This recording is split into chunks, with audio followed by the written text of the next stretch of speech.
আল্লাহ বলেন কঠিন হবে বান্দা, এই রাতের হিসাব দিতে হবে, এই দিনের হিসাব দিতে হবে। কি দুনিয়া ভোগ করছো এক একজন, চেহারা দেখে বোঝা যায় অনেক ছেলে কালো হয়ে আছে চেহারা। ওহ, নারী ছবি, মোবাইলের অস্থির দৃশ্য দেখতে দেখতে আব্বা চেহারা মলিন, চুলগুলো মনে হয় কতদিন আশ্রাও না। আহা, সৌন্দর্য কাকে বলে তাও তো জানো না। কোন বেইমানের মতো চুল ডান দিকে বাম দিকে সামনে পিছনে ফিরাইয়া রাখছো, কার চুল কার মতো চেহারা বানাইছো কইতেও তো পারতাম না। এবং যার মতো চুল সাজাইছো ওই বেইমানের জন্মের ঠিক আছে কিনা, রক্তের ঠিক আছে কিনা তাও তো জানো না। ছি ছি ছি ছি ছি বেটা, ছি তোর রুচির উপরে, থুতু বেটা, থু তোর রুচির উপরে। বেঈমান যাদের পছন্দ, নর্তকী যাদের পছন্দ, কোন কাফের মুশরিক খেলোয়াড় যাদের পছন্দ, তোর এমন রুচির উপরে থুতু দিলাম বেটা। সেজদাবিহীন নাফরমান যারা তোরা, তোদের কপালে থুতু দিলাম বেটা, রাতে থুতু দিলাম। যা, তোর কপালে থুতু বেটা। তুই মুসলমানের ঘরে জন্ম নিয়ে এত বড় বেয়াদব হইলি, মাত্র 16 বছর বয়সে একটা সেজদা দেস না, 40 বছর পর্যন্ত তুই নাফরমান, পৌঁছতে তো দাজ্জাল হয়ে যাবি বেটা, দাজ্জাল হয়ে যাবি বেটা। এত কম বয়সে বেটা এক ওয়াক্ত নামাজ পড়স না, কত বড় বেয়াদব। চিন্তা করে দেখে, কি জঘন্য বেয়াদব, কি জঘন্য বেয়াদব। এমন বেয়াদবের ভাত রাঁধে কে? এমন বেয়াদবের জন্য উপার্জন করে কে? ওই বাবা মা গুলোও বোকা, নিঃসন্দেহে বোকা। ওই বাবা মা গুলোও লজ্জিত হবে খোদার কসম। এই জন্য যা পারেন দুনিয়া ভোগ করে যান। হ্যাঁ, এবার খুশি, ওটা ফুট বিদেশ 12 লাখ টাকা দিয়া ফাটাইছে। কেমনে কেমনে মিলাইছেন? 6 টাকা 6 লাখ টাকা জমি বেচছে, আর 6 লাখ টাকা সুদে আর কিস্তিতে। 12 লাখ টাকা এমনি এমনি মিলাইছে, সুদে সুদে কিস্তিতে। হ্যাঁ, কি আশায় মিলাইছেন এই টাকা? সুদ নিছেন, আল্লাহ জানে আখেরাতে জাহান্নাম থেকে মুক্তি দেয় নাকি, ফোলাগার উসিলে যাতে বেহেস্তি হইতারেন নাকি, সুদের টাকা দিয়া, কিস্তির টাকা দিয়া। ছি ছি ছি ছি। মুসলমান, মুসলমানের জিম্মাদারি ছিল স্ত্রী সন্তান, ছেলে মেয়ে, বাবা মা, স্বামী স্ত্রী। খোদার কসম, কথা ছিল মুসলমানের প্রথম ডিউটি ফুল ফ্যামিলি নামাজি হবে, প্রথম জিম্মাদারি। আরে বেটা, প্রয়োজনে খানা বন্ধ বেটা, আমি রোজগার করব না বেটা তোর মতো নাফরমানের জন্য, তোর মতো নাফরমানের জন্য উপার্জন করব না বেটা। 16 বছর তুমি বেটা, আমি প্রবাসী বহু লোকরে বলছি বুকে জড়াইয়া বেটা এমন বিদেশ কইরো না। 16 বছর তুমি বেটা কষ্ট করে বিদেশ করো, তোমার একটা একটা ঘাম, একটা একটা টাকার মধ্যে, রিয়ালের মধ্যে বেটা তার ঘামে ভিজা, তার কষ্টে ভিজা, তার কলিজাটা পানি করে ফেলছে। আজকে 18 বছর 20 বছর বিদেশে থাকে, একবেলা খানা দই না কেউ নাই, এক গ্লাস পানি আগায় দেওয়ার মতো কেউ নাই, একটা জামা ধুইয়া দেওয়ার মতো কেউ নাই, একটা ভালোবাসবে একটা বিবি নাই, বাচ্চা নাই, কেউ নাই। বেচারা অসহায়ের মতো 12 ঘন্টা ডিউটি করে আইসা পইরা থাকে রুমের মধ্যে, মন চাইলে দুগা খায়, মন চাইলে শুইয়া থাকে ক্লান্তিতে। আবার ডিউটি টাইম হয়ে যায়, কে খাইবো কে রাঁধবো?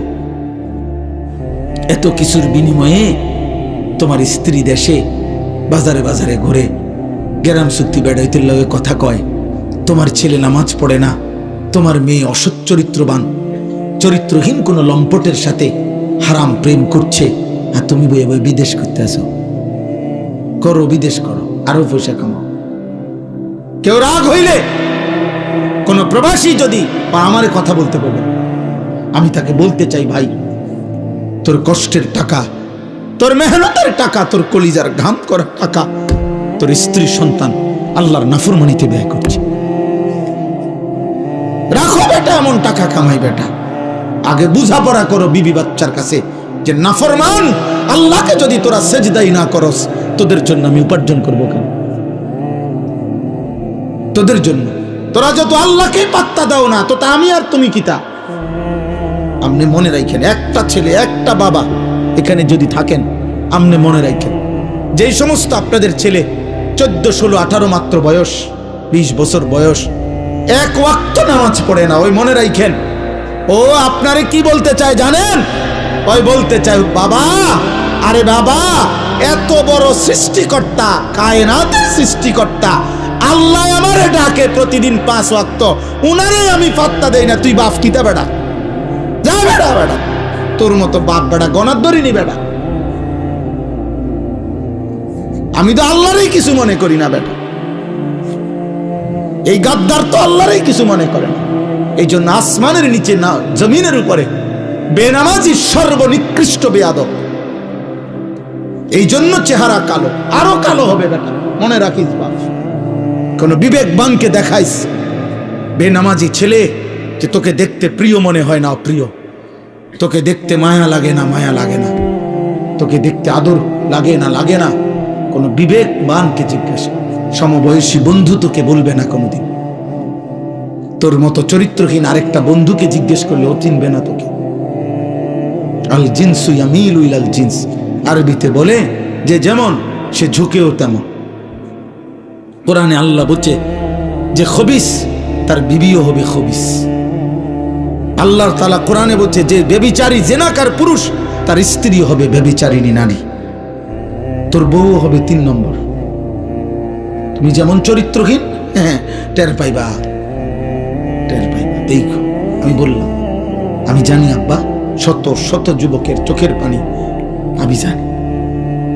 আমার জীবনটাই ছেলেদেরকে নিয়ে, মুসলমানের কিশোর নওজোয়ান নিয়ে সারাদিন ফিকির করি। কত যুবকের কান্না, আহাজারি। 3 বছর 5 বছর প্রেম করছে, 5 মাসের মধ্যেই বিবাহিত জীবন জাহান্নামের টুকরা হয়ে গেছে। কারণ বিবাহের আগে ছেলের চোখেও মেয়ের কোনো দোষ নাই, মেয়ের চোখেও ছেলের কোনো দোষ নাই। কারণ ভালোবাসে না, তখন তো ভালোই বাসে। তো ভালোবাসলে আর দোষ দেখবো কিত্ত? তখন তো প্রেমের টাইম, তখন তো শয়তান সাথে আছে, তখন তো ইবলিস সাথে আছে। ইবলিস তো লোভনীয় করে দেখায়, কিন্তু বিবাহের পরে চূড়ান্ত বাস্তবতা, পৃথিবীর বাস্তবতা ফুটে ওঠে। তখন আর কোনো গুণ দেখে না, উভয়ের দোষে দেখে, দোষে দেখে। কোন স্বামী যদি বাহিরে যায় আর স্ত্রীর ভিতরে যদি এটা থাকে যে তে বেড়াবো না আরেক বেড়ির লগে, তাহলে এই পুরুষটার জীবনের শান্তিটা কি? কোন পুরুষ যদি বাইরে গিয়া ভাবে আমার স্ত্রী না জানি কোনো বেড়াইতে লগেনি, হারাম সম্পর্ক, অবৈধ সম্পর্ক, এই পুরুষের জীবনে আর কামাই রোজগারি, চাকরি, ব্যবসার শান্তিটা কি? কত মেসেজ দেখতে চাইবা তুমি? চলো আমি দেখাই। আমার তো দায়িত্বশীল ছেলে আছে, আমার 2টা ছাত্র আছে, 2টা মাওলানা সাহেব, ওরা এখন ওদের কাছে আমি মোবাইলে হোয়াটসঅ্যাপ নাম্বার দিয়ে রাখছি। অসংখ্য যুবক যাদের জীবন শেষ, চরিত্র শেষ, শরীরের সক্ষমতা নাই, যৌবনের ক্ষমতা নাই, লজ্জাস্থানের ক্ষমতা নাই, কোমরের ক্ষমতা নাই। কি কারণ? উলঙ্গ ছবি, নর্তকী। আহা, ধরতেও পারলো না, ছুঁইতেও পারলো না, দেখে দেখেই সুন্দর একটা সুস্থ সবল জীবন শরীরের ক্ষমতা শেষ করে দিছে।